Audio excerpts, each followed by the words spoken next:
Hopefully, you've had a chance to read the article on lament in Imagine One.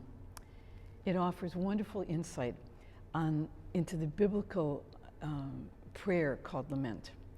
But even if you haven't read the article, you know lament. You know lament in your own life.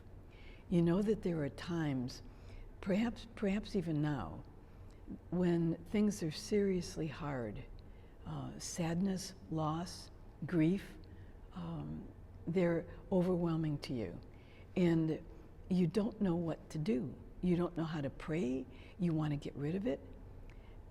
Sometimes those difficult times are so filled to be almost paralyzing with fear or anger, frustration, desperation. The biblical laments are incredibly human prayers. The psalmist, the person who's praying, is overwhelmed with feeling and sheer desperation and trust, and in that desperation and trust, lashes out at God, actually lashes out. They know that it's safe to get angry with God. They know that it's safe to be honest with God. And so they say exactly what's on their mind and in their heart. And so they say things like in the Psalms, how could you let this happen? How could this be? This is unfair. It's unreasonable. It shouldn't happen to me. It shouldn't happen to anybody. And what are you going to do about it? I mean, what are you going to do about it, God? And you have to do something. You have to. I insist, I demand, you have got to make this change. And having literally dropped everything into God's lap, all the hurt, the anger, the frustration, the desperation, dropped it all into God's lap, the psalmist waits. She waits with a mix of patience and impatience. She waits with a mix of faith and I dare you to prove it to me attitude. Will God really come through this time? Will God really do it? He has to. The mystery is that we don't know what happens in this waiting time, this mysterious pause time. God does act. That we're sure of. God acts sometimes by showing a way out or a way through, sometimes by sending a friend, sometimes by changing, sometimes by the community, changing the underlying conditions that made this lament happen, that made this unacceptable condition happen. Sometimes with a powerful sense of companionship. I am not alone. I am not alone in this experience. God knows me. God is with me. In fact, God knows my suffering and holds me and holds it with me in such a way that I know deep in my bones, deep down as well as I can know, that I will make it through. I will survive this and I will come through it to the other end. That's what happens in a lament, that whole range. So what if today, what if now, we take time to pray this way? What if we take the risk to lament? I'm going to walk through the steps in a way, move through the process of a lament, and pause just a little as I do that.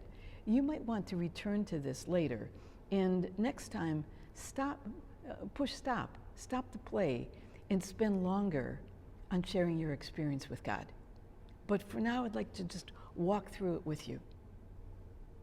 So today, in this hard time that you're in right now, whatever it is,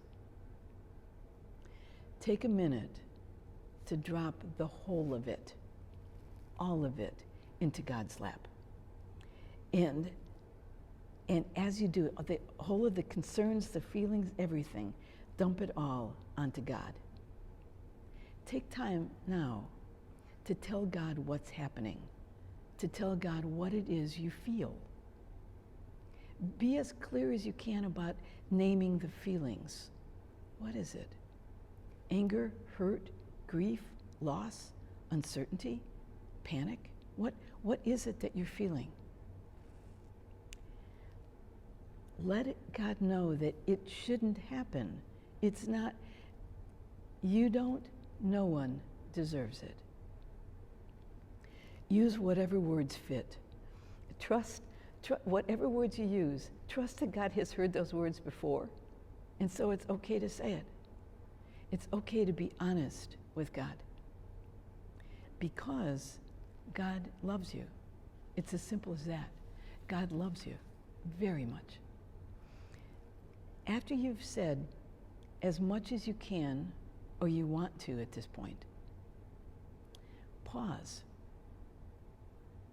and pay attention to your feelings. Try to name exactly what it is you're feeling and take your time. You are worthy of taking the time. You are worth all the time it takes. Then notice where these feelings seem to be lodged in your body. Where do you experience them? Are they caught in your throat? Are they roiling around in your gut? Do they make your heart heavy? Do they hurt your eyes and make you want to just close them and not see anymore? Maybe it stiffens your entire body. Allow the feelings to move to your hands. So know where the feeling is and allow the feelings to move to your hands and hold them. Hold them with reverence. Hold them with respect. They're real. You didn't make them up. They're real. So hold them. And then after you hold them and know that you hold them, pour them out. Let them pour out onto the floor, or imagine that there's a river, pour them into the river and let them move on out, slowly. It doesn't all happen at once. So take your time. Come back another day and do it again. Let the feelings pour out.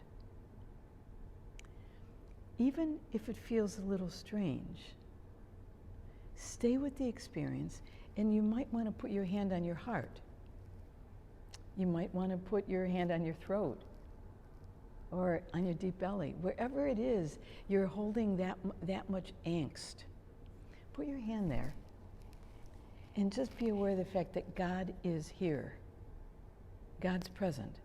God holds the anxiety even as God holds you. And stay with that. Stay with that companionship, that company. Know that God is with me, with you, loves you, holds you, and upholds you in and through this. You are strong enough to make it to the other side. You, in God's company, will make it to the other side. God has no intention of leaving you, no intention at all, and is as close to you as your own heart. In the days and weeks that follow, be alert to the ever so small signs of change, small signs of hope. Maybe a friend coming into your life a little differently. Maybe you notice just gestures and signs and indications that something is shifting ever so slowly. Ever so slowly it changes. Look for that. Be attentive to it. In a way, expect it. Expect to see it. Be gentle with yourself through all of this. No judgments. No judgments at all. And when you are able to see the signs of hope appearing, whether it's feelings or actions or people in your lives, whatever mysterious things happen, be grateful. Just take a moment to be grateful. And in this waiting, in this time that unfolds, know that you are so much not alone, that you are joined by all the sisters and associates of the congregation who hold you in prayer and hold you in love. And with God, absolutely know that you will come through to the other side. In this waiting, you might find this song helpful. It's entitled, There Is Only Love. It's by Karen Drucker. And the words capture, there is only love. And we will, in fact, make it through.